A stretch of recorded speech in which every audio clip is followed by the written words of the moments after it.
Le millionnaire rit quand le fils de la femme de chambre dit qu'il parlait 3 langues.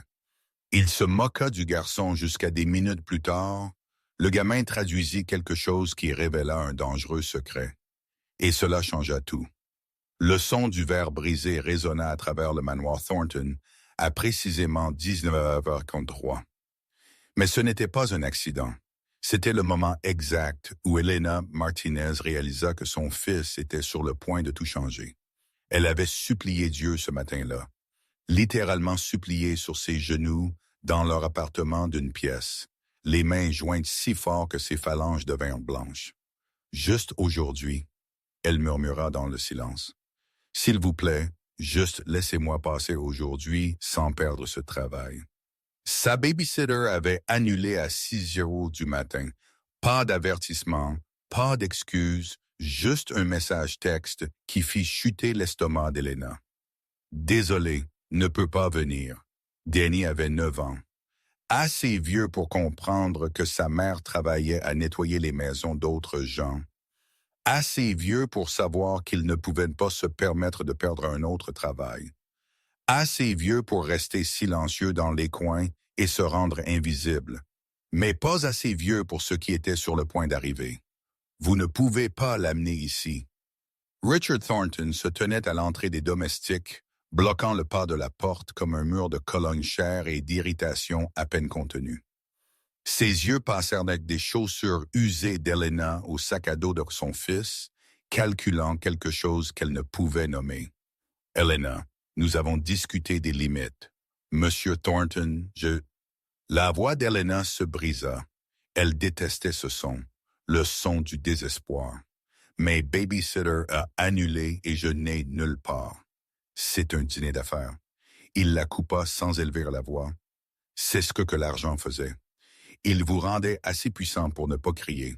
J'ai des investisseurs qui arrivent de Paris et Tokyo. Comprenez-vous ce que cela signifie? Danny regarda les épaules de sa mère se recroqueviller vers l'intérieur, la rendant plus petite. Il l'avait vue arriver avant. Différentes maisons, différents hommes en costume. Toujours la même fin. Il restera dans le coin, Elena murmura. Sa main trouva l'épaule de Danny, la serrant d'une fois. Leur code silencieux. Sois invisible. Vous ne saurez même pas qu'il est là. Richard Thornton regarda Danny pendant exactement 3 secondes. Cela sembla 1 heure. Puis il s'écarta. Un son, il dit. Une interruption et vous êtes tous les deux partis. Compris? Elena hocha la tête si fort que son cou lui fit mal. Le manoir sentait le polish pour meubles et les fleurs fraîches arrangées par des gens qui facturaient plus par heure qu'Elena ne gagnait dans un jour. Des lustres en cristal pendaient de plafond si haut que Danny devait incliner sa tête en arrière pour les voir. Chaque surface brillait. Rien n'était déplacé sauf lui. Richard montra un canapé couleur crème près du grand escalier, loin de la salle à manger, mais visible de tous les angles. Là, il dit, ne touchez à rien. Danny s'assit. Ses pieds n'atteignaient pas le sol.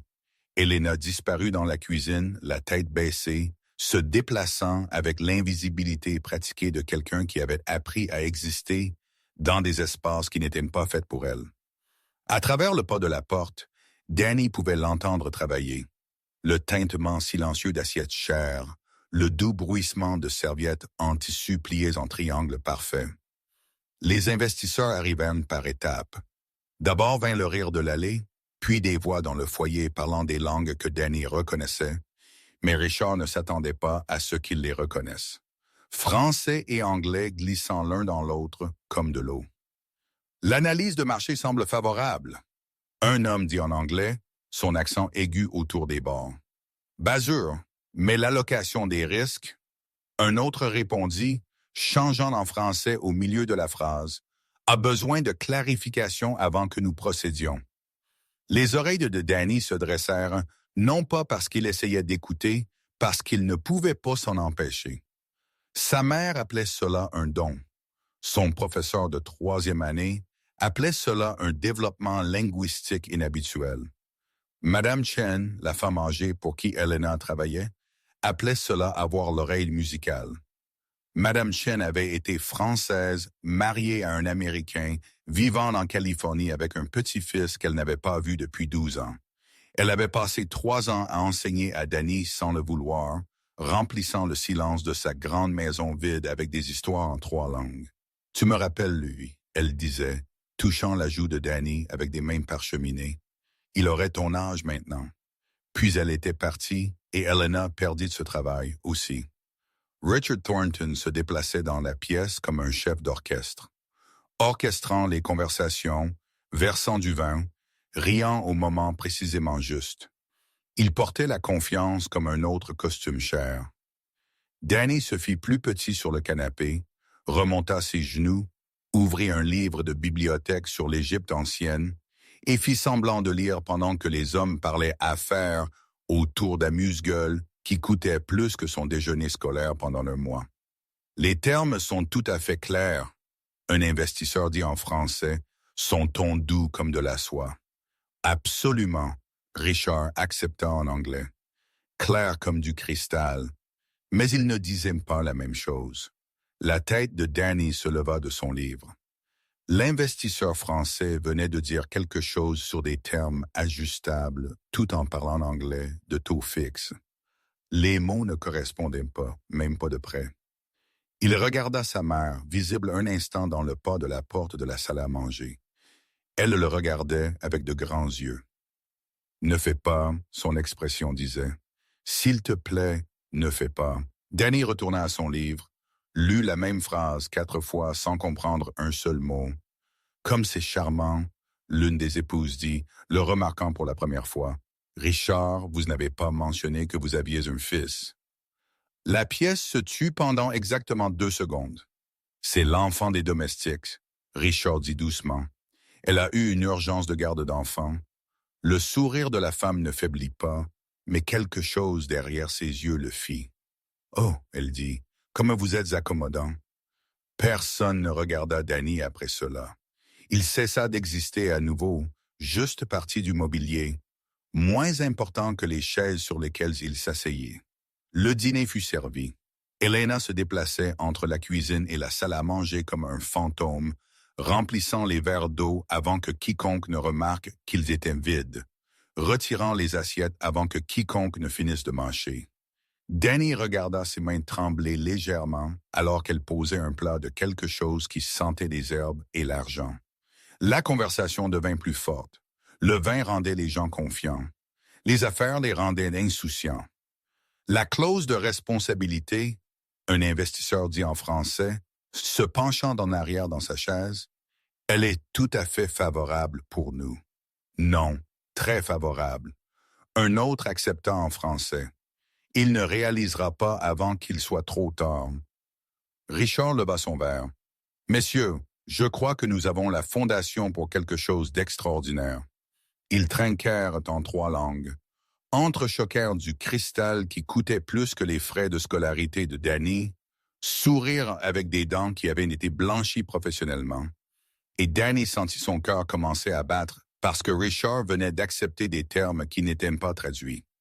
Une responsabilité qui se déplaçait entièrement sur lui. Une clause de sortie qui n'existait qu'en français. L'accord entier était structuré de 2 manières différentes selon la langue que vous compreniez. Sa mère apparut à son côté, son visage tendu d'avertissement. « Danny », elle murmura. « Pas un mot, pas un seul mot. Mais maman, là non. » Elle s'accroupit, sa voix désespérée. « Bébé, je sais ce que tu penses. Ne fais pas. S'il te plaît, ne fais pas.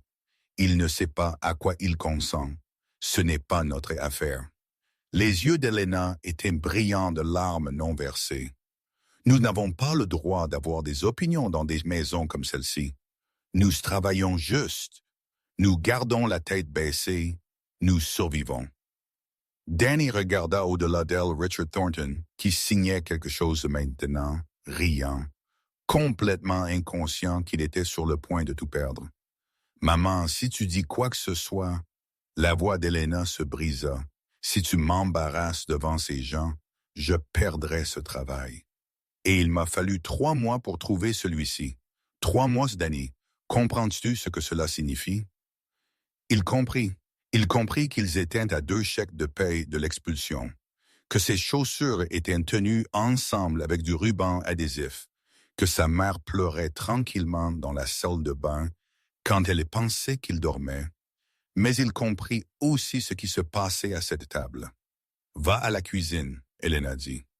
S'il te plaît, va juste attendre dans la cuisine jusqu'à ce que cela soit fini. Danny se leva, commença à marcher vers la porte de la cuisine, fit 3 pas. Puis il entendit Richard Thornton dire « Eh bien, messieurs, je pense que nous sommes prêts à finaliser cela. Mon avocat examinera les documents demain, mais je ne vois aucun problème. » « Parfait, » l'investisseur français dit, son sourire n'atteignant jamais ses yeux. Aucun problème du tout. Danny arrêta de marcher. La main de sa mère saisit son bras. Danny, non. Il lui mente, Danny dit. Pas fort, mais pas silencieux non plus. La salle à manger devint silencieuse. Richard Thornton tourna lentement dans sa chaise. Son expression était une confusion polie, le genre que les adultes portent quand les enfants disent quelque chose d'inattendu. Je suis désolé, quoi. Le visage d'Elena devint blanc. Monsieur Thornton, je m'excuse. Il ne voulait pas. Ils disent des choses différentes. Danny continua, sa voix plus stable maintenant en anglais et en français. Ce n'est pas le même accord. Pendant 3 secondes, personne ne bougea. Puis Richard Thornton rit. Ce n'était pas un rire méchant. Pas encore. C'était le rire de quelqu'un réellement amusé par quelque chose d'absurde. Les autres hommes se joignirent.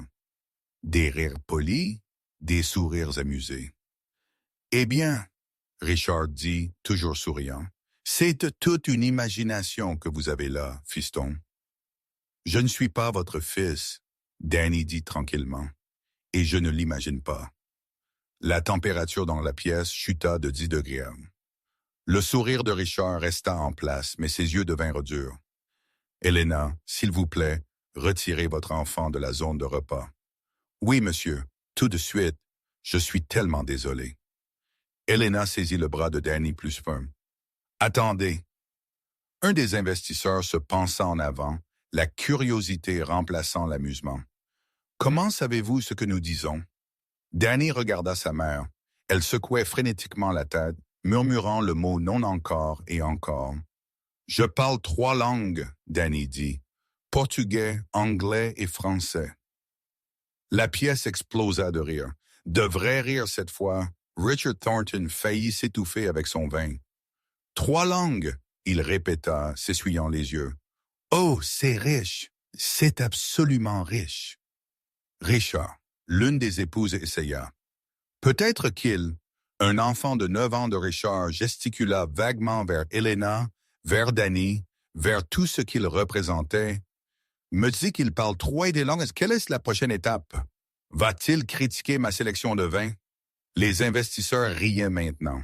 Pas cruellement, juste la façon dont les gens rient de quelque chose d'impossible, comme un chien faisant du calcul, comme un poisson faisant du vélo.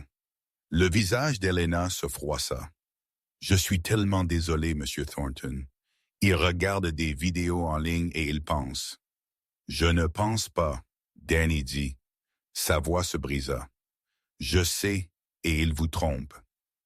Le rire s'arrêta. Richard Thornton se leva lentement, comme une tempête se rassemblant. Faites-le sortir, il dit tranquillement. Maintenant, ils ont dit en français que la responsabilité est toute vôtre. Danny dit rapidement, les mots tombant. Que la clause de sortie leur permet de partir sans pénalité, mais vous ne pouvez pas. En anglais, ils vous ont dit que c'est égal. Ce n'est pas égal. C'est un piège, Elena. La voix de Richard aurait pu geler l'eau. Enlevez votre enfant. La clause de sortie est tout à fait favorable pour nous. Danny dit en français parfait. Il ne comprendra pas avant de signer. La pièce devint d'un silence de mort. Le visage d'un des investisseurs français changea juste une seconde. Mais Danny le vit. Richard le vit aussi. Qu'avez-vous dit?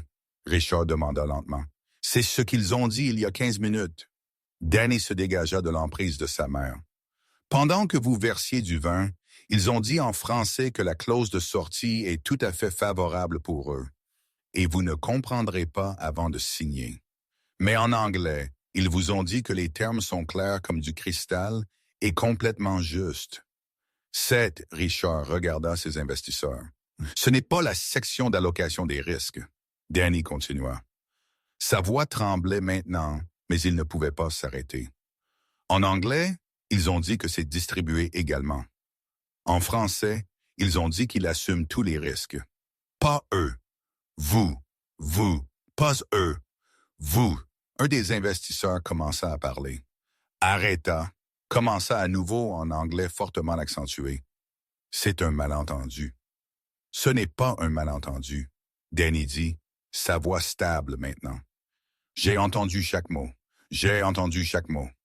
Vous avez mené 2 accords différents tout ce temps. Un en anglais pour M. Thornton, un en français pour vous-même, et ils ne correspondent pas. Richard Thornton s'assit lentement. Son visage était devenu complètement vide. Le genre de vide cher qui précédait des décisions extrêmement chères. Est-ce vrai? Il demanda à ses investisseurs. Richard, discutons de cela rationnellement. Est-ce vrai? Le silence qui suivit fut la chose la plus forte que Danny ait jamais entendue.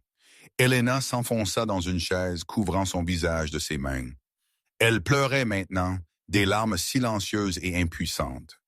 Richard prit le contrat, commença à lire, sa mâchoire se serrait à chaque ligne. « Sortez, il dit finalement. « Tranquille, mortel. Richard, si vous voulez juste sortir de ma maison. » Les investisseurs se levèrent, rassemblèrent leurs papiers, sortirent sans un autre mot. Leurs épouses suivirent, serrant des sacs à main de créateurs, ne regardant personne.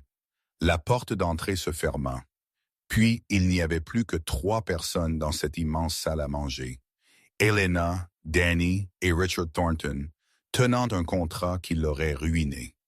Helena leva la tête. « Monsieur Thornton, je vais faire mes affaires. »« Asseyez-vous, » Richard dit. Elle se figea. « S'il vous plaît, » il ajouta, et ce fut le « s'il vous plaît » qui la fit se rasseoir dans la chaise. Richard regarda Danny. « Vraiment? » Le regarda pour la première fois. « Quel âge as-tu? »« 9. »« Et tu parles 3 langues? »« Oui, monsieur. »« Où as-tu appris? » Danny jeta un coup d'œil à sa mère. Elle hocha la tête à peine. « Madame Chen, » il dit, « elle était cliente de maman. Elle était française et elle était seule et elle m'a appris pendant que maman travaillait. » Richard resta silencieux un long moment. Puis il posa le contrat, se frotta le visage avec les 2 mains, rit une fois, mais ce n'était pas un son joyeux. « J'ai failli tout perdre, » il dit à personne en particulier. « J'ai failli signer tout ce que j'avais bâti parce que j'étais trop arrogant pour écouter un enfant de 9 ans. » « Vous ne saviez pas, » Danny dit tranquillement. « Je n'ai pas écouté. » Richard le regarda. « Il y a une différence, honnêtement. » Helena pleurait toujours, mais silencieusement maintenant. Le genre de pleurs qui vient de trop d'années, de trop de peur. Richard se leva, marcha vers la fenêtre, regarda sa pelouse parfaite, ses voitures parfaites, sa vie parfaite qui avait failli s'effondrer parce qu'il avait supposé que la perfection signifiait avoir raison. « J'ai besoin d'appeler mon avocat, » il dit finalement. « Tout cet accord doit être réexaminé. Chaque mot, chaque clause. » Il se tourna vers eux. « Helena, vous n'êtes pas renvoyée. Vous obtenez une augmentation et vos heures changent. Plus de nuits, plus de week-ends. » Et Danny, il s'arrêta, commença à nouveau. « Danny peut venir ici après l'école s'il en a besoin. Il peut faire ses devoirs dans la bibliothèque. Il peut dîner avec nous. » Une pause, Ishin Hayato. « Si vous voulez. » Danny ne savait pas quoi dire. Sa mère non plus. « Je vous ai entendu, » Richard dit tranquillement. « Finalement, je vous ai entendu. Et je suis désolé qu'il ait fallu presque tout perdre pour que j'écoute. » Il marcha vers la porte, s'arrêta. « Le verre que j'ai cassé plus tôt, » il dit. « C'était le verre à whisky de mon grand-père. Il me l'a donné quand j'ai fait mon premier million. Il m'a dit de me souvenir d'où je venais. Il sourit, triste et petit. Je suppose que j'ai oublié. Puis il les laissa là. Elena et Danny, mère et fils, toujours assis sur des chaises, comme ils n'étaient pas censés toucher dans une maison qui n'était pas la leur, essayant de comprendre ce qui venait de se passer. Elena serra Danny dans ses bras si fort qu'il pouvait à peine respirer. Elle pleurait toujours, mais maintenant elle riait aussi. Le genre de rire qui vient d'un soulagement si profond qu'il ressemble à de la joie. « Tu m'as fait mourir de peur », elle murmura dans ses cheveux. « Ne fais plus jamais ça. » D'accord, mais aussi, elle se recula pour le regarder. « Aussi, je suis si fière de toi. Je pourrais éclater. » Danny sourit, puis fronça les sourcils. « Maman, penses-tu qu'il le pensait vraiment à propos de moi venant ici après l'école? » Elena s'essuya les yeux, regarda autour de la salle à manger le cristal et la porcelaine et la vie qu'elle avait passé des années à nettoyer, mais jamais à toucher. « Je ne sais pas, ce bébé, » elle dit honnêtement, « mais je pense que nous venons de découvrir que prendre la parole est important, même quand tu as peur. Peut-être surtout quand tu as peur. » À l'étage, Richard Thornton était assis dans son bureau, la tête dans les mains. Le contrat était sur son bureau, chaque page un rappel de sa propre cécité. Son téléphone vibra, son avocat rappelant, mais il ne répondit pas. Au lieu de cela, il pensa à un garçon de 9 ans qui voyait ce qu'il ne pouvait pas voir, qui prit la parole quand cela lui coûtait tout de le faire, qui valait la peine d'être écouté malgré des chaussures rafistolées, aux rubans adhésifs et portant un sac à dos d'occasion. Il pensa à Elena, qui avait élevé ce garçon tout en nettoyant les toilettes d'autres gens, qui lui avait appris à être courageux tout en lui apprenant à être invisible. Et il pensa au verre qu'il avait cassé cet après-midi-là. Pas accidentellement. Il l'avait jeté contre le mur de frustration à propos d'un autre accord commercial qui lui semblait faux. Le verre s'était brisé, tout comme ses suppositions. Peut-être était-il temps de casser quelques autres choses, comme les règles qui disaient que certaines personnes comptaient et d'autres non. Comme la croyance que l'argent signifiait avoir raison. Comme les murs entre les gens qui servaient et les gens qui étaient servis. Peut-être était-il temps d'écouter. Le téléphone vibra à nouveau. Cette fois, Richard répondit. « Tom, » il dit à son avocat, « dégagez votre emploi du temps. Nous devons revoir chaque contrat que j'ai signé au cours des 5 dernières années. » Et puis il marqua une pause. « Puis j'ai besoin que vous rédigiez des documents pour un fonds de bourse pour des enfants talentueux qui ont besoin d'une chance. » « Qu'est-ce qui a provoqué cela? » son avocat demanda.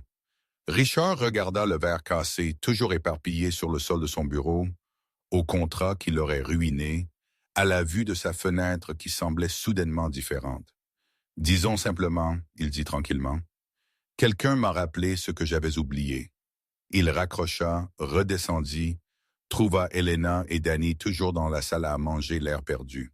« Avez-vous mangé tous les deux? » Richard demanda. Ils secouèrent la tête. « Alors réparons cela, » il dit. « Et Danny, pendant que nous mangeons, pourquoi ne me parlez-vous pas de Madame Chen? Elle semble être quelqu'un qui vaut la peine d'être connu. » Pour la première fois en 9 ans, Danny Martinez s'assit à une table de salle à manger qui n'était pas chez lui et ne se sentit pas comme s'il était en train d'empiéter. Sa mère était assise à côté de lui, le dos droit pour la première fois de la journée, et Richard Thornton était assis en face d'eux, apprenant ce que cela signifiait d'écouter des voix qu'il avait passé toute une vie à ignorer. Le cristal brillait toujours. Les lustres étincelaient toujours. Le manoir était toujours parfait. Mais quelque chose de fondamental avait changé. Quelque chose qui avait commencé par briser du verre et s'était terminé par briser les murs qui séparaient les gens en catégories de valeur. Cela avait commencé avec un garçon qui refusait d'être invisible, et cela changerait tout. Danny se réveilla à 5h47 du matin, au son de sa mère pleurant dans la salle de bain. Pas le genre de pleurs bruyants, le genre qu'elle essayait de cacher derrière l'eau courante et les portes fermées, le genre qui lui faisait mal à la poitrine parce qu'il savait exactement ce que cela signifiait.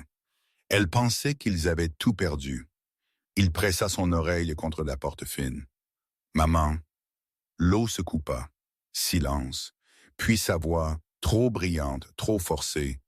« Je vais bien, bébé. Retourne dormir. Il est presque 6 heures. » Danny appuya son front contre la porte. « Et tu ne vas pas bien. » La serrure cliqua.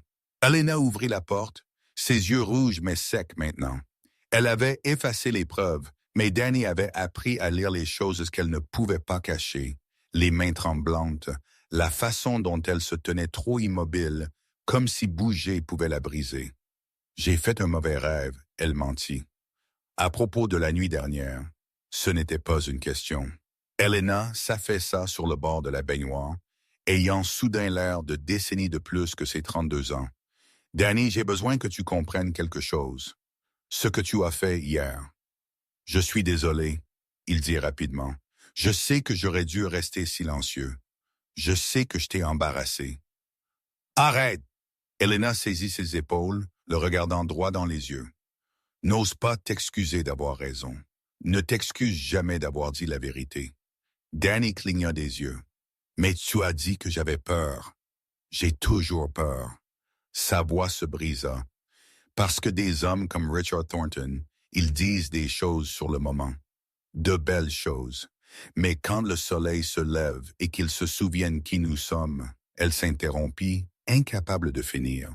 « Tu penses qu'il va te virer aujourd'hui? » Elena se leva, se détourna, commença à plier des serviettes qui n'avaient pas besoin d'être pliées. « Je pense que nous devons être préparés à tout, ce qui signifie que tu vas à l'école comme d'habitude. Tu ne dis à personne ce qui s'est passé. Et si quand je rentre tôt aujourd'hui, nous commençons à chercher mon prochain travail. » Il a dit beaucoup de choses, Danny. Après avoir failli perdre des millions de dollars, après avoir été humiliée par un enfant de 9 ans devant des investisseurs, elle le regarda finalement. Les gens disent ce qu'ils ont besoin de dire dans des moments comme cela. Cela ne signifie pas qu'ils le pensent quand la réalité s'installe. Danny voulait argumenter, voulait croire que la nuit dernière avait changé quelque chose de fondamental, mais il avait appris tôt que l'espoir était cher et qu'il ne pouvait pas se permettre d'en acheter trop. « D'accord, » il dit tranquillement. « J'irai à l'école. » Elena l'embrassa sur le front, tenant une seconde de trop. « Je t'aime quoi qu'il arrive aujourd'hui. »« Je t'aime aussi, maman. » Elle partit pour le manoir Thornton à 6h30 du matin, son uniforme repassé, son visage soigneusement vide. Danny regarda depuis la fenêtre de leur appartement, alors qu'elle marchait vers l'arrêt de bus, ses épaules courbées vers l'intérieur contre le froid du matin, ou peut-être contre ce qui allait venir. Le manoir Thornton avait l'air différent à la lumière du jour, moins comme un palais, plus comme ce qu'il était réellement, une déclaration. Chaque haie parfaitement taillée criait « J'ai de l'argent ». Chaque fenêtre brillante reflétait le monde qui n'appartenait pas à des gens comme Elena Martinez. Elle utilisa sa clé pour entrer par l'entrée de service. La cuisine était vide. D'habitude, Madame Chen, non, c'était l'autre maison il y a des années. D'habitude, personne n'était là si tôt sauf Elena. Mais aujourd'hui, Richard Thornton était assis au comptoir de la cuisine buvant du café dans une tasse qui coûtait probablement plus que son salaire hebdomadaire. Elena se figea. « Monsieur Thornton, je ne m'attendais pas. Je peux revenir. »« Asseyez-vous, Elena. » Son cœur s'arrêta. C'était ça. Le discours avant le renvoi, la conversation. « Vous êtes une bonne employée, mais… » qui se terminait toujours de la même manière. « Monsieur, si c'est à propos de la nuit dernière. »« Asseyez-vous. » Pas en colère, juste ferme. Elena s'assit, ses mains jointes serrées sur ses genoux, se préparant à l'impact. Richard posa son café. Il avait l'air fatigué, comme s'il avait été debout toute la nuit. « J'ai appelé mon avocat à minuit, » il dit. « Je l'ai réveillé, lui ai fait réviser chaque document que ses investisseurs m'avaient envoyé. » Elena ne dit rien. Que pouvait-elle dire? Danny avait raison sur tout. Chaque mot. Richard rit, mais cela sonnait cassé. La clause de responsabilité, les termes de sortie, l'allocation des risques, tout était structuré pour me ruiner si quelque chose tournait mal. Et ils l'ont enterré en français. sachant que je ne le capterais jamais parce que j'étais trop arrogant pour embaucher un traducteur approprié. Je suis désolé, Elena murmura. Pourquoi vous excusez-vous? Votre fils m'a sauvé de la plus grande erreur de ma carrière. Il se leva, marcha vers la fenêtre. Savez-vous ce que j'ai fait après que vous soyez parti hier soir? Elena secoua la tête. Je me suis assis dans mon bureau et j'ai regardé chaque accord commercial que j'ai fait au cours des 5 dernières années, chaque contrat, chaque négociation. Et vous savez ce que j'ai réalisé? Il se tourna pour lui faire face. J'ai pris des décisions basées sur la confiance au lieu de la compétence, sur l'image au lieu de l'information. J'étais si sûr d'être la personne la plus intelligente de chaque pièce que j'ai arrêté d'écouter réellement qui que ce soit. Monsieur Thornton, un enfant de 9 ans, a dû me sauver de moi-même. Il rit à nouveau, ce même son brisé. Un enfant de 9 ans qui s'assied dans les coins essayant d'être invisible pendant que je parade en pensant que je suis invincible. Le silence s'étira. Elena n'osa pas le briser. Je pensais ce que j'ai dit hier soir, Richard dit finalement. À propos de l'augmentation, à propos des heures, à propos de Danny étant le bienvenu ici, il marqua une pause. Mais j'ai besoin de savoir si vous faites confiance à cela. Parce que si vous ne le faites pas, si vous pensez que je dis juste des mots parce que je me sens coupable, alors nous devons avoir une conversation différente. Elena leva les yeux vers lui. Vraiment regarda. Elle avait nettoyé la maison de cet homme pendant 6 mois, mais c'était la première fois qu'elle le voyait réellement comme une personne au lieu de juste un employeur, une personne qui faisait des erreurs, qui se sentait embarrassée, qui essayait à sa manière maladroite de faire quelque chose de bien. J'ai peur, elle admit. Nous avons été ici avant. Différentes maisons, différentes promesses. Elles se terminent toujours de la même manière. Je sais, Richard se rassit, et je ne peux pas prouver que je suis différent avec des mots. Je ne peux le prouver qu'avec le temps, avec des actions, avec... Il s'arrêta, commença à nouveau. Mon grand-père a nettoyé les sols dans une usine pendant 30 ans. Il a économisé chaque centime pour que mon père puisse aller à l'université. Mon père a bâti une petite entreprise pour que je puisse avoir des opportunités qu'il n'a jamais eues. Et quelque part en chemin, j'ai oublié que mon succès était bâti sur le dos des gens qui nettoyaient les sols. Elena sentit les larmes menacées. Elle les refoula. Pourquoi me dites-vous cela? Parce que vous méritez de savoir que je comprends, que je vois le risque que vous prenez en me faisant confiance, que je ne le gaspillerai pas. Il fit glisser un dossier sur le comptoir. Nouveau contrat, heures garanties, avantages sociaux, un salaire qui reflète ce que vous valez réellement, pas ce que le marché dit que je peux me permettre de vous payer.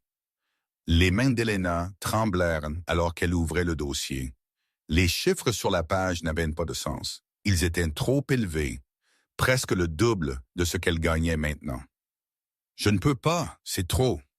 Ce n'est pas assez, Richard interrompit. Mais c'est un début. Et si vous restez, si vous me donnez une chance de prouver que c'est réel, alors nous le réexaminerons dans 6 mois avec autre chose. Il sortit un autre papier, un fonds universitaire pour Danny. Bourse complète pour toute école qui l'accepte le moment venu. Elena ne pouvait plus arrêter les larmes maintenant. Elles vinrent chaudes et rapides, des années de peur et d'épuisement se déversant. Pourquoi? Parce que votre fils a vu la vérité quand tout le monde, y compris moi, a refusé de regarder. Parce qu'il a pris la parole quand cela lui coûtait tout de le faire. Parce que le talent et l'intelligence ne se souciaient pas des codes postaux ou des comptes bancaires. La voix de Richard s'adoucit, et parce que peut-être si je fais cela correctement, je peux me souvenir qui je suis censé être. Elena s'essuya les yeux, regarda le contrat. À l'homme qui avait passé des mois à n'être qu'un employeur et qui essayait maintenant de devenir quelque chose de plus compliqué, quelque chose comme décent. Et Danny, elle demanda, vous le pensiez vraiment à propos de lui venant ici après l'école? J'aimerais qu'il le fasse s'il veut. Richard hésita. J'ai besoin de lui présenter des excuses correctement pour avoir ri, pour l'avoir rejeté, pour l'avoir fait se sentir insignifiant. Il a 9 ans, il vous pardonnera. Cela ne signifie pas que je ne lui dois pas les excuses. Elena ferma le dossier, le tint contre sa poitrine comme un bouclier. Ou peut-être une promesse. D'accord, elle dit tranquillement. D'accord, nous allons essayer. Mais si quelque chose change, si cela s'avère n'être que de la culpabilité ou de la charité, j'ai besoin que vous me le disiez. Ne nous laissez pas bâtir d'espoir sur quelque chose qui n'est pas réel. Je promets. Richard tendit sa main. Elena la serra. Sa prise était ferme, mais pas écrasante. Égale, comme s'ils étaient deux personnes concluant un accord, pas un employeur accordant la miséricorde. Merci, elle murmura. Remerciez votre fils. Richard répondit. C'est lui qui a commencé tout cela. À 3 pâtés de maison, Danny Martinez était assis dans sa classe de 3e année, fixant une feuille d'exercice de maths sur laquelle il ne pouvait se concentrer. Il n'arrêtait pas de penser à sa mère, à l'expression sur son visage ce matin, à la façon dont elle avait dit « Quand je rentre tôt », au lieu de « si petit ». Son professeur, Madame Rodriguez, s'arrêta à côté de son bureau. « Danny, tout va bien ?» Il hocha la tête automatiquement. « Oui, madame. » Vous n'avez rien écrit en 20 minutes, parce que sa mère était probablement en train de se faire virer en ce moment, parce qu'il devrait probablement déménager à nouveau, parce qu'il avait essayé de faire la bonne chose, et cela allait leur coûter tout, mais il ne pouvait pas dire ça. Alors il prit son crayon et écrivit 56. Madame Rodriguez lui serra l'épaule une fois doucement, puis passa à autre chose. Elle savait. Les professeurs savaient toujours, mais savoir ne réglait rien. La matinée traîna. Le déjeuner vint et passa. Danny mangea seul comme toujours, essayant de ne pas penser à sa mère assise sur leur canapé usé, encerclant des annonces d'emploi dans le journal. À 14h15, le téléphone de la classe sonna. Madame Rodriguez répondit, écouta, puis regarda Danny avec une expression qu'il ne pouvait lire. « Danny, tu dois rassembler tes affaires.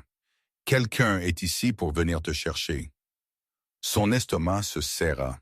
Un ramassage anticipé signifiait une urgence. Urgence signifiait que tout s'était effondré. Il rangea son sac à dos avec des mains tremblantes, marcha vers le bureau comme s'il marchait vers ses propres funérailles. Mais ce n'était pas sa mère qui l'attendait au bureau.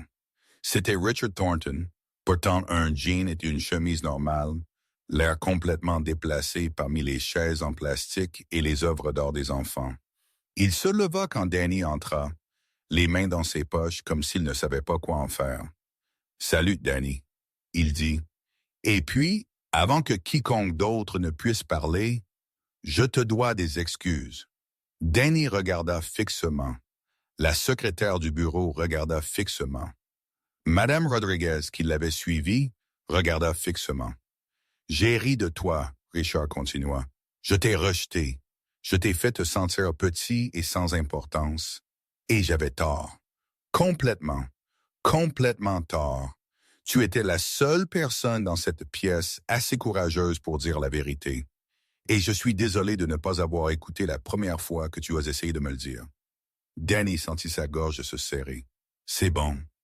Ce n'est pas bon, mais je vais faire mieux. » Richard s'accroupit au niveau des yeux de Danny. « Ta mère a dit oui à tout. Le nouveau contrat, les heures, le fonds universitaire. Et je suis ici pour te demander si tu serais prêt à me donner une seconde chance. Viens à la maison après l'école, fais tes devoirs, dîne avec nous. Laisse-moi prouver que la nuit dernière a signifié quelque chose. » Danny regarda Madame Rodriguez. Elle hocha légèrement la tête, ses yeux étrangement brillants. « Où est ma maman? » Danny demanda. « À la maison, t'attendant. » Richard sourit, petit et incertain. « Elle voulait être ici, mais nous avons pensé que tu préférerais peut-être un visage familier pour le trajet de retour. Vous me conduisez si cela vous convient. » Danny pensa au trajet en bus, au fait de rentrer chez eux dans leur appartement vide, aux larmes de sa mère ce matin. Puis il pensa à la nuit dernière, au fait de prendre la parole même quand il était terrifié, à la façon dont Richard l'avait regardé après le départ des investisseurs. Vraiment regarder peut-être pour la première fois. D'accord, Danny dit. Allons-y. Richard se leva, le soulagement clair sur son visage. Merci de m'avoir donné une chance. Alors qu'il marchait vers le parking jusqu'à une voiture qui coûtait plus que 5 ans de l'ancien salaire de sa mère, Danny réalisa quelque chose. La nuit dernière avait brisé du verre, mais aujourd'hui, il s'agissait de construire quelque chose de nouveau à partir des morceaux, quelque chose qui pourrait réellement durer. Le trajet en voiture fut silencieux pendant les 3 premières minutes. Danny était assis à l'arrière de la Mercedes de Richard, regardant la ville s'estomper devant la fenêtre. Le cuir sentait le neuf. Tout dans cette voiture coûtait probablement plus que ce que sa mère gagnait en 1 an. Tu peux t'asseoir à l'avant si tu veux, Richard dit, jetant un coup d'œil dans le rétroviseur. Je suis bien ici derrière. Une autre minute de silence, puis Richard s'éclaircit la gorge. Ton professeur semble gentil, Madame Rodriguez. Elle l'est. Elle a eu l'air surprise quand je suis arrivé. Tout le monde était surpris. Danny regarda finalement le reflet de Richard dans le miroir. Les gens riches ne viennent généralement pas chercher les enfants de mon école. Richard grimaça. Je suppose que non. C'est bon. J'ai l'habitude d'être celui qui est différent. Cela ne devrait pas être quelque chose auquel tu es habitué. Richard s'arrêta à un feu rouge, tourna légèrement dans son siège. Danny, j'ai besoin que tu comprennes quelque chose. Ce que j'essaie de faire ici avec le contrat, le fonds universitaire, t'amener à la maison. Ce n'est pas de la charité. Qu'est-ce que c'est alors? C'est moi qui essaie d'être moins idiot. Le feu devint vert. Richard conduisit. Toute ma vie, je me suis entouré de gens qui me disent que je suis intelligent, qui sont d'accord avec tout ce que je dis, qui rient à mes blagues même quand elles ne sont pas drôles. Et quelque part en chemin, j'ai commencé à croire que j'étais réellement la personne la plus intelligente de chaque pièce. Danny ne dit rien, juste écouta. Puis un enfant de 9 ans m'a prouvé que j'avais tort devant tout le monde. La voix de Richard se brisa. Et au lieu d'être reconnaissant, mon premier instinct a été de rire, de te rejeter, de protéger mon ego au lieu de protéger mon entreprise. Tu ne savais pas que je parlais vraiment français. Je ne me suis pas assez soucié de le découvrir.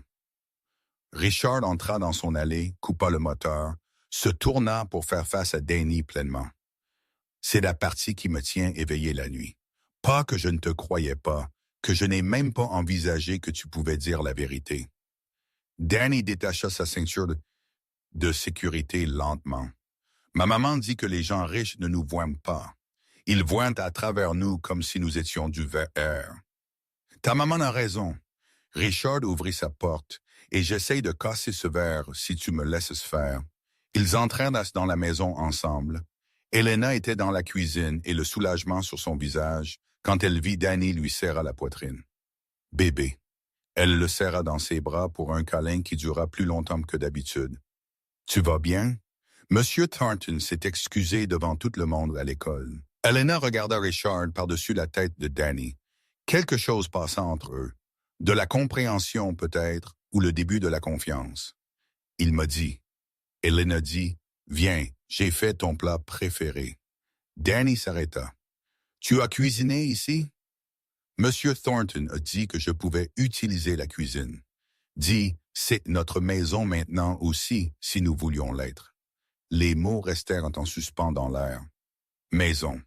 Ils avaient vécu dans 8 appartements différents pendant les 9 ans de Danny. Aucun d'entre eux n'avait jamais semblé être une maison. C'étaient juste des endroits où ils restaient jusqu'à ce que le loyer augmente ou que le propriétaire décide qu'il n'aimait pas leur apparence. Pas toute la maison, Richard ajouta rapidement. Je ne dis pas d'emménager, je veux dire... Il s'arrêta, recommença.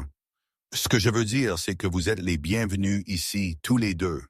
Pas en tant qu'employé et employeur, comme il cherchait le mot. Personne, Danny offrit. Oui, en tant que personne. Le dîner fut gênant au début. Ils s'assirent à la table de la cuisine, pas la salle à manger formelle où le désastre était arrivé la nuit dernière. Elena avait fait un roscono et l'odeur emplit la maison de quelque chose qui ressemblait presque à de la chaleur. « C'est incroyable », Richard dit après la première bouchée. J'ai mangé de la nourriture de restaurant si longtemps, j'ai oublié le goût de la vraie cuisine. Elena sourit, petit mais sincère. La recette de ma grand-mère. Parlez-moi d'elle. Et Elena le fit lentement au début, puis avec plus de confiance.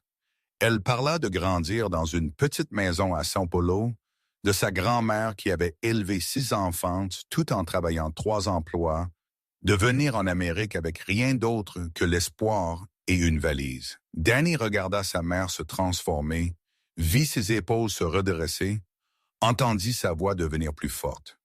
C'était la maman qu'il voyait à la maison, pas la femme invisible qu'elle devenait dans les maisons des autres. Richard écoutait comme s'il entendait l'histoire la plus importante jamais racontée. Posa des questions, rit aux parties drôles, eut l'air sincèrement triste aux parties difficiles. « Votre grand-mère semble être une femme remarquable, » il dit.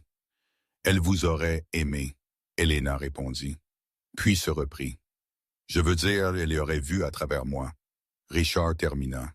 « M'aurait dénoncé pour mes bêtises. » Probablement, Elena sourit. Elle ne croyait pas à gaspiller les mots sur la politesse quand la vérité était plus importante. Danny l'obtient honnêtement. Puis ils mangèrent dans un silence confortable un instant. Puis Richard posa sa fourchette. « J'ai une proposition et je veux que vous y pensiez honnêtement avant de répondre. » Danny sentit son estomac se serrer. « Voici le piège. Il y avait toujours un piège. J'ai besoin d'aide. » Richard dit simplement. « Vraie aide. Je restructure toute mon entreprise, chaque contrat, chaque accord, chaque partenariat. Et j'ai réalisé quelque chose. Je ne peux pas le faire seul. Je ne fais plus confiance à mon jugement anymore. »« Quel genre d'aide? » Elena demanda prudemment. « Danny, » Richard le regarda directement. « J'ai besoin de quelqu'un qui voit ce que les autres manquent, qui n'a pas peur de prendre la parole, qui comprend que les mots comptent, surtout quand ils sont dans différentes langues. »« J'ai 9 ans, » Danny dit. « Je sais, c'est pourquoi je ne t'offre pas un emploi. Je t'offre une éducation. » Richard sortit un dossier. Il y a un programme à l'université pour les enfants doués. Immersion linguistique, études culturelles, théorie de la traduction. Il est conçu pour les lycéens, mais j'ai demandé une faveur. Ils te testeront. Si tu te qualifies, tu y assisterais 2 fois par semaine. Après l'école, le cœur de Danny s'emballa. Cela semble cher. Ce n'est pas ta préoccupation. Ta préoccupation est de savoir si tu veux le faire. Pourquoi? Danny demanda. Pourquoi faire tout cela? Richard resta silencieux un long moment. Parce que j'ai une fille, il dit finalement. Elle est morte il y a 3 ans, accident de voiture. Elle avait 16 ans. La cuisine devint silencieuse. Son nom était Sophie. La voix de Richard se brisa. Elle voulait être traductrice pour l'ONU, parlait 4 langues, aurait pu en parler 10 si elle avait eu le temps. Il s'essuya les yeux rudement. Après sa mort, je me suis jeté dans le travail. Arrêtez de voir les gens comme des gens, juste vu des affaires et des chiffres et des moyens de gagner plus d'argent. Elena tendit la main à travers la table, lui serra la main une fois. Puis tu es apparu. Richard continua, regardant Danny, parlant 3 langues, voyant des choses que je ne pouvais pas voir, et pour un instant, j'ai vu Sophie, pas comme un remplaçant. Tu n'es pas elle, mais comme un rappel de ce qui compte, de qui compte. Danny sentit des larmes sur ses joues, mais ne les essuya pas. « J'essaierai, » il dit. « Si le test dit que je suis assez bon, j'essaierai. »« Tu es déjà assez bon, » Richard dit fermement. « Le test le prouve juste à tout le monde. » Ils finirent le dîner avec une conversation plus légère. Richard demanda quels étaient les sujets préférés de Danny, l'histoire et la lecture, son moine préféré, la gym, ce qu'il voulait être quand il serait grand. Il ne savait pas encore et c'était bien. Après avoir mangé, Richard montra à Danny la bibliothèque. Des étagères du sol au plafond remplies de livres, un coin de lecture avec une banquette près de la fenêtre, un bureau avec un bon éclairage. C'est à toi maintenant. Si tu le veux, fais tes devoirs ici, lis tout ce qui t'intéresse. Je resterai hors de ton chemin. Danny passa sa main le long des tranches. Plus de livres qu'il n'en avait jamais vus en dehors d'une bibliothèque. Puis-je vraiment? C'est juste en train de prendre la poussière, sinon. Sophie passait des heures ici. Richard sourit, triste mais réel. Je pense qu'elle aimerait savoir que quelqu'un l'utilisait à nouveau. Cette nuit-là, alors que Richard les ramenait à leur appartement, Danny posa la question qui lui brûlait l'esprit. Qu'est-il arrivé aux investisseurs? Ceux de la nuit dernière? La mâchoire de Richard se serra. J'ai déposé une plainte auprès du Bureau international des affaires. Ils sont en train d'être enquêtés pour fraude. Ne pourront pas opérer aux États-Unis pendant longtemps. Bien, Danny dit tranquillement. Votre bravoure a fait cela. Votre volonté de prendre la parole même quand tout le monde vous disait de ne pas le faire. Richard s'arrêta devant leur immeuble. Ne perds jamais ça, d'accord? Ne laisse pas le monde t'apprendre à être plus petit que tu ne l'es. Elena et Danny montèrent des 3 volets d'escalier jusqu'à leur appartement. Le bâtiment sentait la vieille cuisine et la moisissure. Leurs portes coinçaient comme toujours. À l'intérieur, leurs meubles étaient usés et dépareillés, mais quelque chose avait changé. « Maman, hein? » Danny demanda alors qu'elle le bordait. « Penses-tu que c'est réel? » Elena s'assit sur le bord de son matelas. « Je pense que Richard essaie. Je pense qu'il souffre et est perdu et essaie de faire quelque chose de bien avec son chagrin. » Elle brossa les cheveux du front de Danny. « Mais nous serons prudents, d'accord? Nous protégerons nos cœurs pendant que nous verrons si ses intentions correspondent à ses actions. » « Je l'aime bien, » Danny admit. « Même si j'ai peur, aussi. »« Moi aussi, bébé, moi aussi. » Après le départ d'Elena, Danny resta allongé dans le noir pensant à Sophie, qui n'avait jamais pu être traductrice à l'ONU. À propos de sa maman qui avait passé des années à être invisible. À propos de Richard qui avait tout sauf la chose la plus importante. À propos de comment un dîner avait ouvert 3 vies et laissé entrer la lumière. Il pensa à la bibliothèque, aux livres qui l'attendaient, au programme à l'université, aux possibilités qui n'avaient pas existé 48 heures auparavant. Et il pensa à ce que Richard avait dit, « Ne laisse pas le monde t'apprendre à être plus petit que tu ne l'es. » Danny Martinez avait passé 9 ans à se rendre invisible, se réduisant pour s'adapter aux coins des maisons d'autres gens, apprenant à prendre moins de place. Peut-être était-il temps d'apprendre quelque chose de différent. Peut-être était-il temps d'arrêter de disparaître. À 3 miles de là, Richard Thornton était assis dans la chambre de Sophie pour la première fois en 6 mois. Ses médailles de concours de langue pendaient toujours au mur. Ses livres alignaient les étagères par ordre alphabétique parce qu'elle avait été méticuleuse comme ça. « J'ai rencontré un enfant aujourd'hui, » il dit à la pièce vide. « Il me rappelle toi, intelligent, courageux, voit le monde en plus de couleurs que la plupart des gens. » La pièce ne répondit pas. Elle ne le faisait jamais. « Je vais l'aider, sauf la façon dont j'aurais dû aider plus de gens quand tu étais vivante, la façon dont tu as toujours voulu que je le fasse. » La voix de Richard se brisa.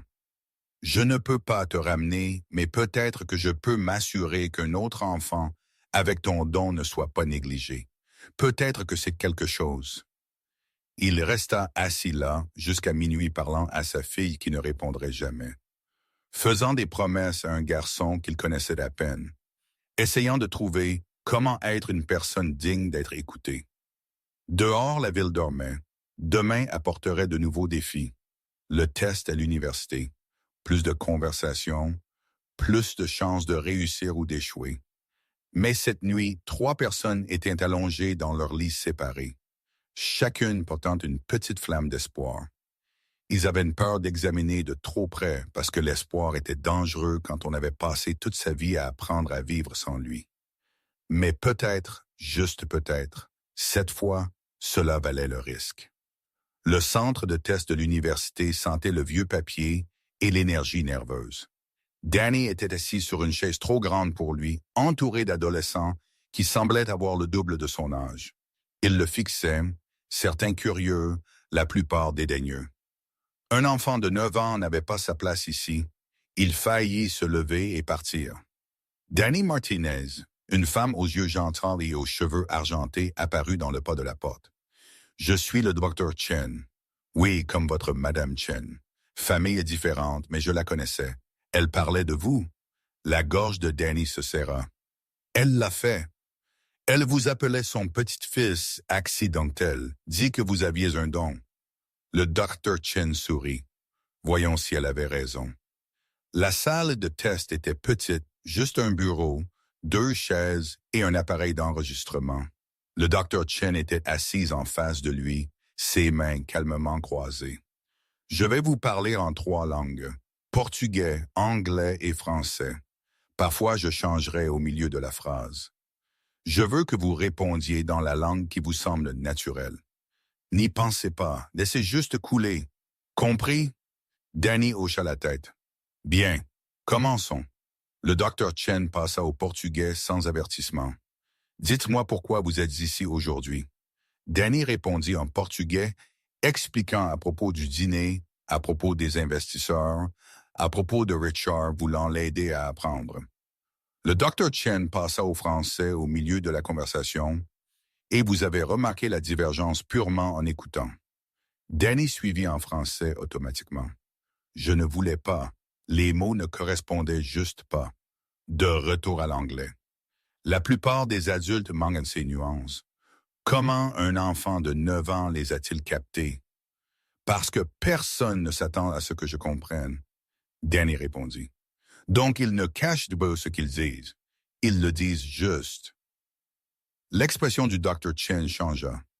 L'invisibilité est un avantage. Quelque chose comme ça. Pendant l'heure suivante, le Dr. Chen lui lança tout. Des changements rapides entre les langues, des termes techniques, des expressions idiomatiques qui ne se traduisaient pas directement, des contextes culturels qui exigeaient une compréhension au-delà du vocabulaire. Danny suivit. Parfois, il trébucha, mais il récupéra. Laissa les sons le guider au lieu de trop réfléchir à la grammaire. Quand cela se termina, le Dr. Chen se rassit et l'étudia. Madame Chen avait raison à propos de vous, mais elle l'a sous-estimé. Elle prit des notes sur sa tablette. Vous ne parlez pas juste 3 langues. Vous pensez en elle. C'est extraordinairement rare, surtout pour quelqu'un de votre âge. C'est bien. C'est remarquable. Le Dr. Chen se pencha en avant. Danny, je vous recommande pour une acceptation immédiate dans le programme, mais j'ai besoin d'être honnête avec vous sur ce que cela signifie. L'estomac de Danny se retourna. D'accord, ce ne sera pas facile. Vous serez le plus jeune étudiant de 6 ans. Le travail sera difficile. Certains des autres étudiants vous en voudront d'être ici. Certains douteront que vous ayez votre place. Elle marqua une pause. Pouvez-vous gérer ça? Danny pensa au fait de s'asseoir dans les coins des manoirs, au fait d'être ri par des adultes en costume cher, aux larmes de sa mère dans la salle de bain. Je l'ai géré toute ma vie, il dit tranquillement. Alors bienvenue au programme. Le Dr. Chen tendit sa main. Les cours commencent mardi prochain. Ne soyez pas en retard. Richard faisait les 100 pas dans le couloir quand Danny émergea. Eh bien, je suis entré. Le visage de Richard se fendit en un sourire si large qu'il semblait douloureux. Bien sûr que oui. Bien sûr que, il s'arrêta, prit une inspiration. Comment te sens-tu? Effrayé, Danny admit. Bien, si tu n'avais pas peur, tu ne ferais pas attention. Richard s'accroupit. Écoute-moi, certains de ces enfants vont te rendre la tâche difficile. Ils vont remettre en question si tu mérites d'être là. Es-tu prête pour ça? Demandez-vous si je vais abandonner. Je demande si tu sais que tu vaux assez pour rester. Danny rencontra ses yeux. Madame Chen disait que le courage n'est pas de ne pas avoir peur, c'est d'avoir peur et de le faire quand même. Elle semble avoir été une femme sage. Elle l'était. Danny mit son sac à dos sur l'épaule. Pouvons-nous aller dire à ma maman? Ils trouvèrent Elena au manoir réorganisant le garde-manger de la cuisine. Quand elle vit leur visage, elle laissa tomber la boîte de haricots qu'elle tenait. Il est entré, Richard dit simplement. Elena couvrit sa bouche avec les deux mains. Les larmes débordèrent immédiatement. Bébé, je commence mardi. Danny courut vers elle et elle le serra dans ses bras si violemment qu'il pouvait à peine respirer. Je suis si fière de toi, elle murmura dans ses cheveux. Si fière. J'ai peur, maman. Avoir peur signifie que cela compte, signifie que tu t'en soucies. Elle se recula pour le regarder. Et tu vas être incroyable. Ce soir-là, Richard commanda une pizza au lieu de cuisiner. Ils mangèrent dans la bibliothèque, entourés des livres de Sophie, et Danny posa finalement la question qui lui brûlait depuis hier. Comment était-elle, Sophie? Richard resta immobile. Elena se crispa, prête à rediriger si besoin, mais Richard prit une inspiration et répondit « Têtue, brillante. Elle se disputait avec moi à propos de tout. » Sa voix était rauque mais stable. Elle voulait changer le monde par les mots. Croyait que la plupart des conflits venaient de malentendus, et si les gens pouvaient juste vraiment s'écouter, le monde serait meilleur. Danny termina. Exactement. Richard sourit. Triste, mais sincère. Elle aurait aimé te rencontrer, t'aurait interrogé sur les règles de grammaire et t'aurait défié à des concours de traduction. Qui aurait gagné? Elle. Toujours elle. Richard rit, et cette fois, cela sonnait presque réel. Mais elle aurait respecté que tu l'aies poussé à travailler pour ça. Ils s'assirent dans un silence confortable, mangeant de la pizza et se passant une bouteille de soda de 2L comme s'ils n'étaient qu'une famille normale passant une soirée normale. Sauf qu'ils n'étaient pas normaux. C'étaient 3 personnes brisées, essayant de trouver comment assembler leurs bords irréguliers sans se couper. Puis-je vous demander quelque chose? Danny dit soudainement. Pourquoi êtes-vous vraiment venu à mon école hier? Richard posa sa pizza. Parce que j'avais besoin que tu saches que je le pensais. Les mots sont faciles. Se montrer est plus difficile. Il rencontra les yeux de Danny. Et parce que j'étais terrifié que tu dises non, que tu décides que je ne valais pas le risque. J'ai failli le faire. Qu'est-ce qui a changé ton esprit? Danny y pensa. Vous vous êtes excusé devant tout le monde. Les gens riches ne font pas ça. Ils trouvent en des excuses ou blâment d'autres gens ou font juste semblant que ce n'est pas arrivé. Il marqua une pause. Vous n'avez pas fait semblant. Je ne pouvais pas après ce que tu as fait pour moi, j'ai dit. J'ai juste dit la vérité. Non, Richard dit fermement. Tu as risqué tout pour dire la vérité. Il y a une différence. Plus tard, alors que Richard les ramenait chez eux, Danny regarda les lumières de la ville s'estomper devant sa ville. Les mêmes rues qu'il avait parcourues toute sa vie. Mais d'une manière ou d'une autre, elles avaient l'air différentes maintenant. Richard, il dit tranquillement, que se passe-t-il si j'échoue au programme? Alors tu auras essayé quelque chose de difficile et en auras appris. Mais si je vous embarrasse? Richard s'arrêta, se tourna pour faire face à Danny pleinement. Écoute-moi très attentivement. Tu pourrais entrer dans ce programme, ne rien dire d'autre que des jurons dans les 3 langues et mettre le feu au bâtiment, et je serai toujours fier de toi d'avoir essayé. Danny rit malgré lui. C'est une barre basse. Mon point est, tu ne me dois pas le succès. Tu ne me dois pas la perfection. Tu te dois la chance de voir de quoi tu es capable. La voix de Richard se brisa légèrement. J'ai perdu cette chance avec Sophie.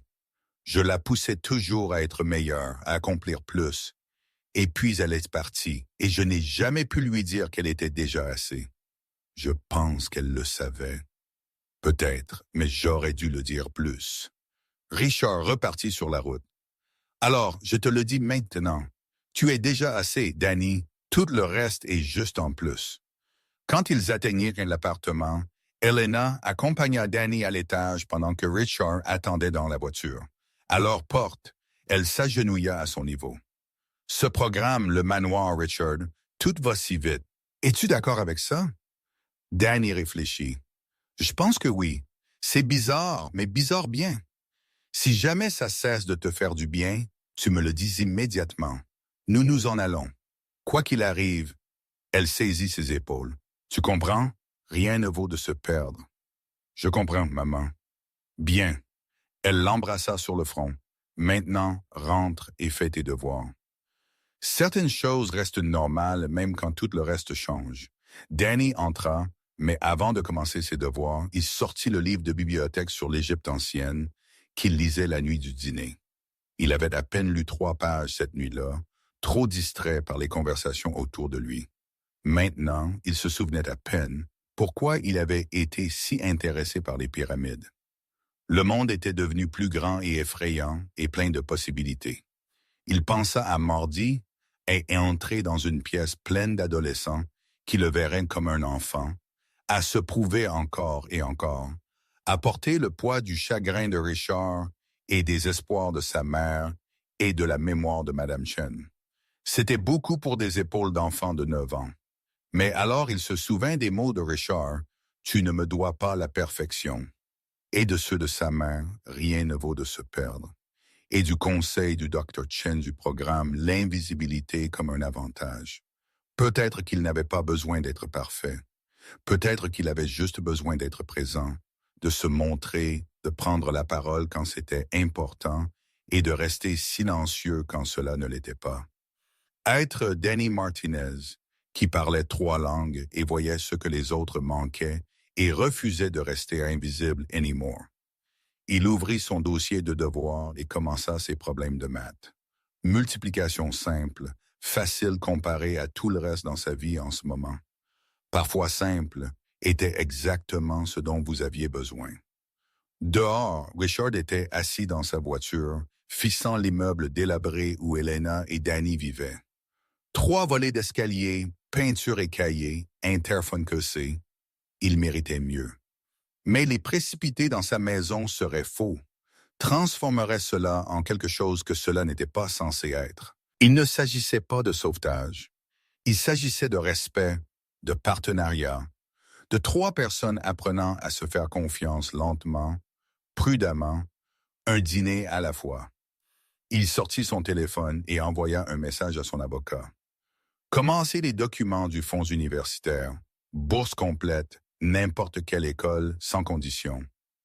Puis il rentra chez lui dans son manoir vide et s'assit dans la chambre de Sophie et lui parla du test de Danny, du dîner pizza, de comment peut-être, juste peut-être, il commençait à comprendre comment être la personne qu'elle avait toujours cru qu'il pouvait être. La pièce ne répondit pas, mais pour la première fois en 3 ans, le silence ne semblait pas si vide. Mardi vint plus vite que Danny ne s'y attendait. Il se tenait devant le bâtiment de l'université, sac à dos lourd sur ses épaules, regardant les étudiants se presser. Aucun d'eux ne le regarda. Pourquoi le ferait-il? Il n'était qu'un enfant. « Tu es prêt? » Richard demanda à côté de lui. « Non. » Bonne réponse. Richard lui serra l'épaule une fois. « Va leur montrer ce que Madame Chen savait déjà. » Danny entra seul. Richard avait proposé de venir, mais c'était quelque chose qu'il devait faire lui-même. La salle de classe contenait 12 étudiants, tous adolescents, tous le fixant quand il entra. « Tu es dans la mauvaise pièce, gamin. » Un grand garçon aux cheveux parfaits dit « L'école primaire est de l'autre côté du campus. » Le Dr. Chen apparut avant que Danny ne puisse répondre. Il est exactement là où il doit être. Marcus, Danny, prenez la place devant. Le premier cours fut brutal.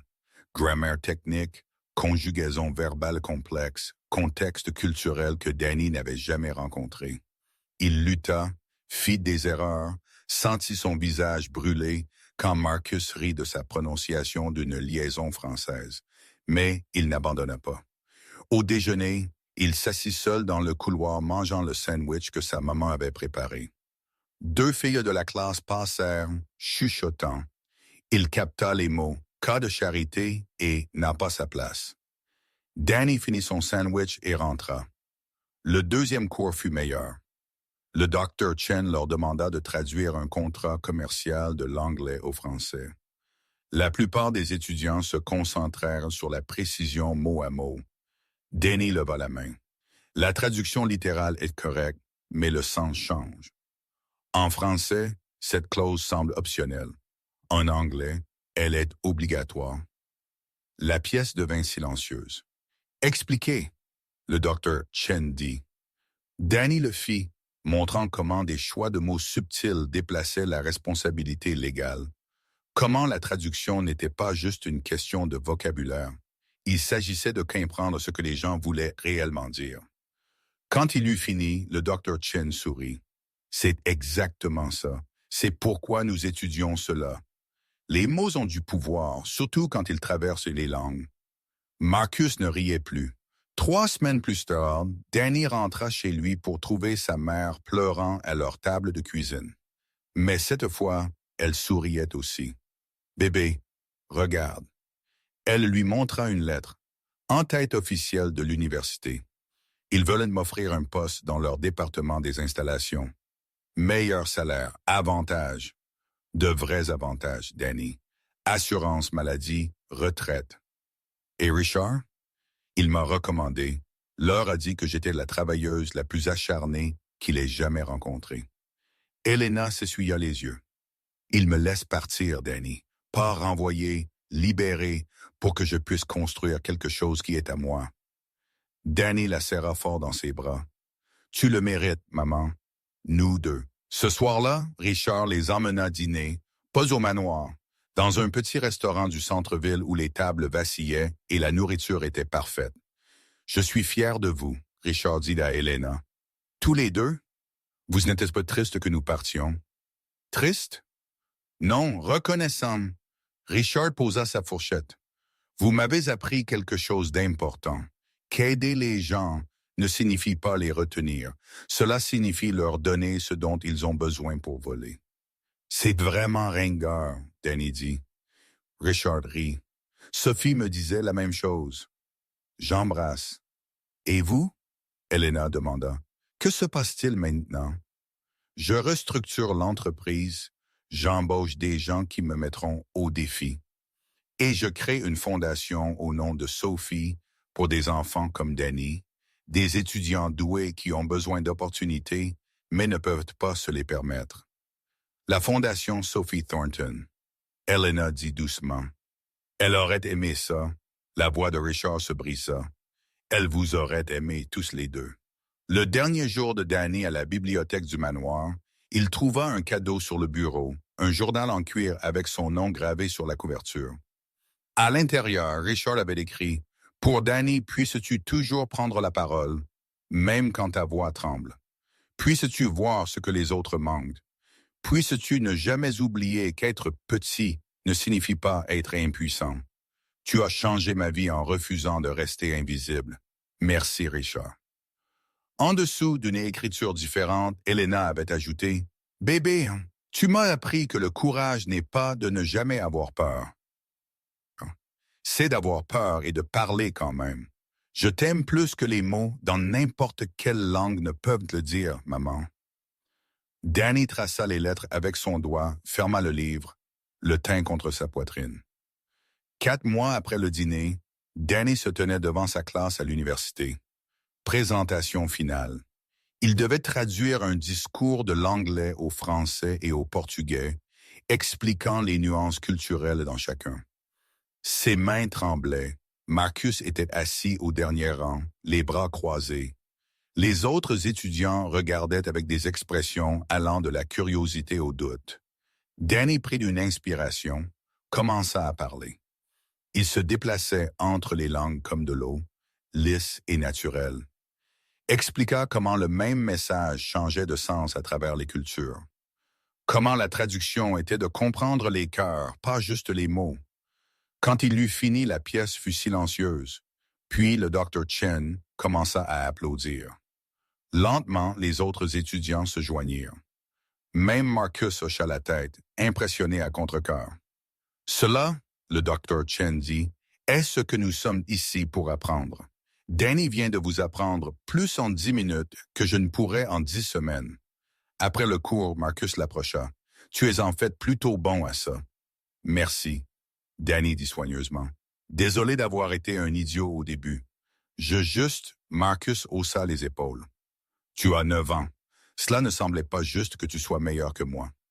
Je ne suis pas meilleur, je suis juste différent. Ouais, peut-être. Marcus tendit sa main. À la semaine prochaine. Danny la serra. À la semaine prochaine. Cette nuit-là, Elena borda Danny dans leur nouvel appartement. 2 chambres, chauffage qui fonctionne, une cuisine où tout fonctionnait réellement. « Maman, Danny demanda, penses-tu que Madame Chen serait fière? »« Bébé, elle regarde d'où que les vieilles dames sages vont quand elles meurent et elles se vantent de toi à tout le monde. » Elena l'embrassa sur le front. « Je sais que oui, j'avais si peur cette nuit-là au dîner. Je sais, mais j'ai pris la parole quand même. Et tu as tout changé. » Elena sourit. « Pas juste pour nous, pour Richard aussi. Pour chaque enfant qui obtiendra une bourse de la Fondation de Sophie. Tu as commencé des ondulations, Danny. Elles se répandent toujours. » Après qu'elle soit partie, Danny sortit le journal en cuir, ouvrit à la première page blanche, écrivit « Mon nom est Danny Martinez, j'ai 9 ans. Je parle 3 langues. J'avais l'habitude de me rendre invisible. Puis une nuit, j'ai décidé d'être vu. Voici ce qui est arrivé. » Il remplirait le reste des pages avec son histoire. Tout cela, la peur et le courage, les échecs et les victoires, les moments où il voulait abandonner mais choisit de rester, parce que peut-être quelqu'un d'autre avait besoin de savoir qu'être petit ne signifiait pas être impuissant, que prendre la parole était important même quand votre voix tremblait, qu'un seul dîner pouvait ouvrir le monde et laisser entrer la lumière. À des kilomètres de là, Richard Thornton était assis dans la chambre de Sophie. Mais cette nuit, il avait déplacé certaines de ses affaires pour faire de la place à de nouveaux souvenirs. Des photos de Danny à son premier cours universitaire, une copie des documents de la Fondation, une carte de remerciement d'Elena. « Je le fais », il dit au silence. « J'essaye. Pas parfaitement, mais honnêtement. » La pièce ne répondit pas, mais le silence semblait chaud maintenant, plein de possibilités au lieu de chagrin.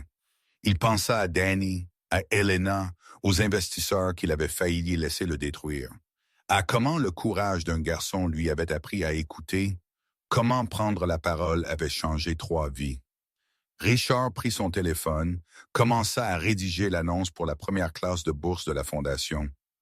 20 enfants, 20 chances, 20 voix qui méritent d'être entendues. Ce n'était pas suffisant pour tout réparer. Mais c'était un début, et parfois c'est tout ce que le courage demande. Pas la perfection, juste commencer. Danny Martinez s'endormit avec le journal sur sa poitrine, rêvant de langues qu'il n'avait pas encore apprises, d'étudiants qu'il rencontrerait, d'ondulations se répandant plus largement qu'il ne pouvait l'imaginer. Il avait passé 9 ans à apprendre à être invisible. Une nuit lui apprit à être vu. Et tout changea, non pas parce qu'il était spécial, parce qu'il était courageux, parce qu'il prit la parole quand le silence aurait été plus facile, parce qu'il refusa de laisser la peur gagner. Le millionnaire avait ri, mais le garçon parla quand même, et cela fit toute la différence.